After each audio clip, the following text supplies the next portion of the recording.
Magandang umaga po.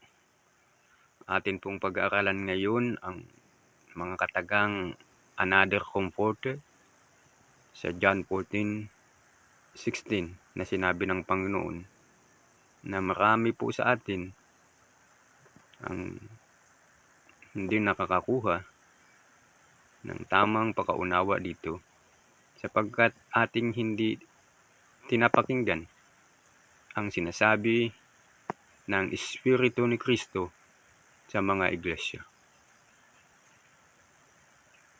Sa verse 18 po ng John 14, sinabi ng Panginoon na hindi ko kayo iiwang nag-iisa.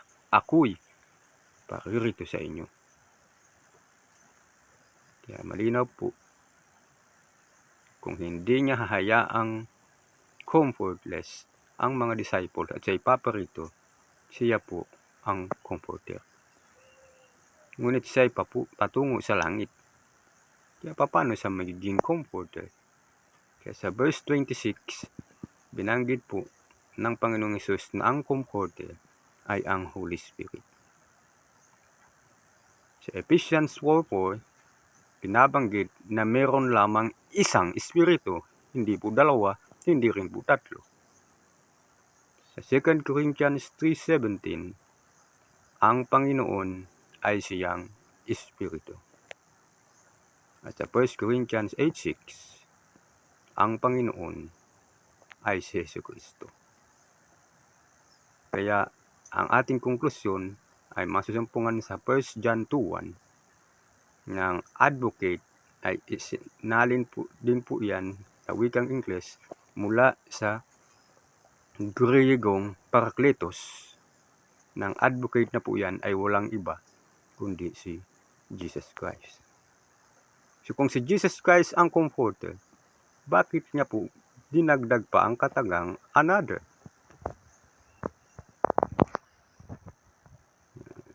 Ang another po sa Greek ay may dalawang salita. Ang una ay allos. Ang ibig sabihin ay another o iba nga, but the same kind. At ang pangalawa, another sa Greek ay heteros, na another and different kind.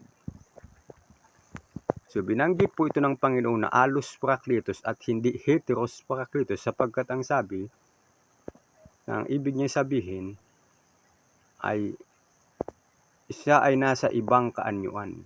Hindi pisikal na anyo, kundi sa espiritu.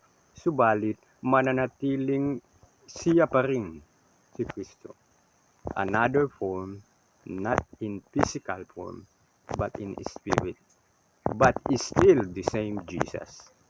Kaya ang ginamit po ng Panginoong Hesus ay another comforter o halos parakletos.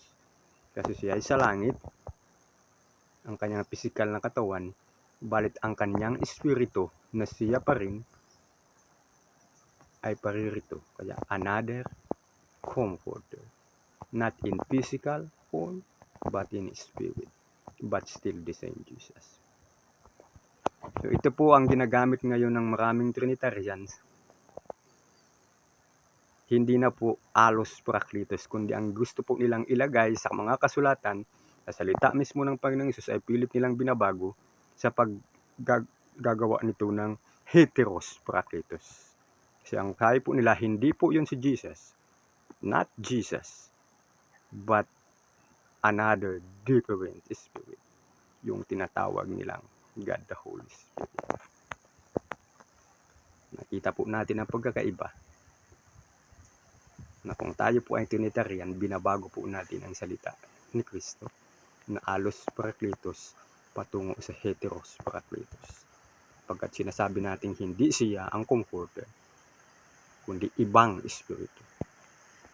Samantalang binabanggit sa banal na kasulatan na mayroon lamang isang espiritu at isang Panginoon at isang advocate, si Jesus Christ. Salamat po. Naway maging pagkapala sa inyong ating maikling pag-aaral ngayon. Magandang umaga pong muli.